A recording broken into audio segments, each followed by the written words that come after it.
Imagine a thriving medieval city, bustling with life one day and completely empty the next. No signs of struggle, no plague, just silence. This isn't a scene from a fantasy novel. This is the true story of Wharram Percy, and the mystery of its disappearance has baffled historians for centuries. What could make an entire population vanish overnight? The truth is far stranger than you can imagine. In the rolling hills of North Yorkshire, England, lie the ghostly remains of Wharram Percy. For over 600 years, this was a living, breathing community. Families were raised, crops were harvested, and life followed the steady rhythm of the seasons. Then, around the year 1500, something happened. The laughter of children, the clang of the blacksmith's hammer, the Sunday church bells, all of it stopped. Archaeologists who first excavated the site found something deeply unsettling. The houses were abandoned, but not ransacked. Tools were left where they lay. It was as if the residents simply stood up, walked away, and never came back. What could trigger such a sudden and total exodus? Early theories pointed to the Black Death, the devastating plague that swept through Europe. But the timeline didn't quite fit. Wharram Percy survived the worst of the plague years, only to die out long after. So, if not disease, then what? This is where the story takes its first dark turn. Local folklore, passed down through generations, spoke of a curse. A tale of werewolves haunting the nearby woods, dragging villagers away in the dead of night. Could a terrifying legend, a shared local horror, be enough to drive an entire town away?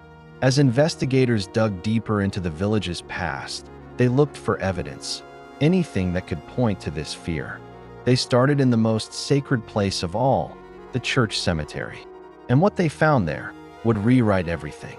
Beneath the hallowed ground, archaeologists uncovered dozens of skeletons from the 11th to the 14th centuries. But these weren't ordinary burials. The bodies had been mutilated. Bones were deliberately broken. Some skeletons were decapitated, their heads placed bizarrely between their legs. Others showed signs of being burned after death. This wasn't a massacre. This was a ritual. The villagers themselves were desecrating their own dead. But why? This discovery sent shockwaves through the historical community. Mutilating the dead was a profound taboo in medieval Christian society. To do so suggested a fear so powerful it overrode their deepest religious beliefs. The evidence pointed to a terrifying folk belief, the fear of the walking dead. In some medieval cultures, it was believed that certain souls could not rest, rising from their graves as revenants to haunt the living and spread disease. The only way to stop them was to ensure they could never walk again. By breaking their bones, beheading them, and burning their corpses, the people of Wharram Percy were trying to protect themselves from their own deceased relatives. So, we have a village living in constant terror. A community so afraid of the supernatural that they resorted to desecrating their dead. Does this explain the final abandonment? It's a crucial piece of the puzzle, but it doesn't explain the timing. This fear had been present for centuries.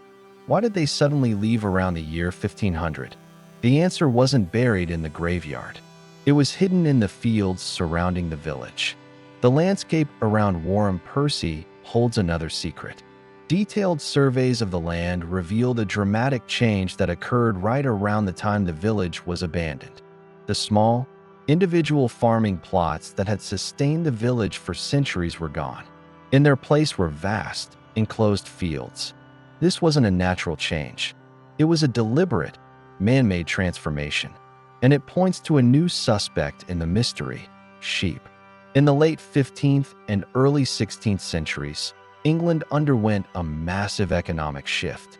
The wool trade was booming. Wool became more profitable than crops. Landowners across the country realized they could make a fortune not from tenant farmers, but from grazing massive flocks of sheep. To do this, they needed land. Lots of it. And they were willing to do anything to get it. This period became known as the enclosures. The lord of the manor, who owned all the land in and around Wharram Percy, saw his opportunity. Farming families, who had worked the land for generations, were suddenly seen as an obstacle to profit. One by one, their leases weren't renewed. They were evicted from their homes, their fields taken away, and converted into pastures for thousands of sheep. The village didn't empty overnight in a single, dramatic event. It was bled dry, family by family. A slow, agonizing death driven by greed. This explains the strange state of the abandoned village.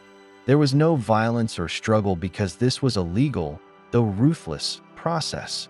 The villagers were forced out by economic pressure, not by a sword. They packed what little they could carry and left to find work elsewhere, becoming landless wanderers. The tools left behind were likely the property of the manor, not the people.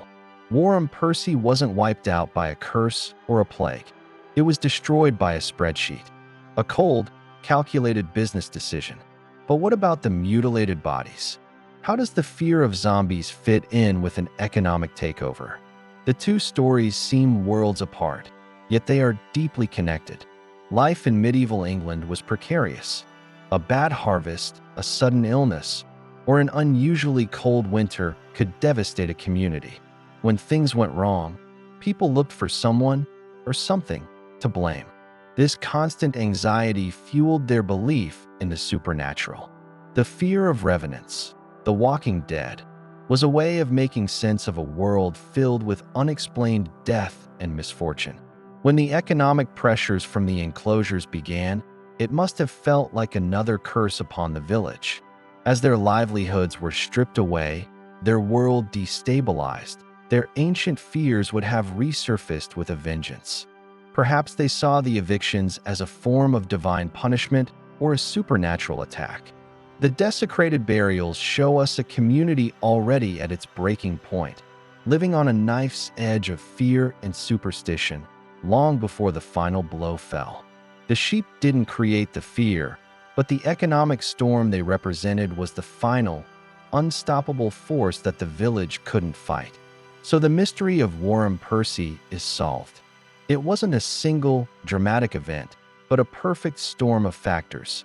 A foundation of deep-seated supernatural fear, eroded by centuries of hardship, finally washed away by a flood of economic change. The ghosts of Wharram Percy aren't werewolves or zombies. They are the ghosts of ordinary people, farmers and families, whose lives were sacrificed for profit. Their homes were torn down to make way for sheep, and their stories were almost lost to time. The empty fields and stone outlines of houses are a silent monument. They remind us that sometimes the most terrifying monsters aren't the ones that hide in the dark. They are the ones that walk in the light of day, driven by greed.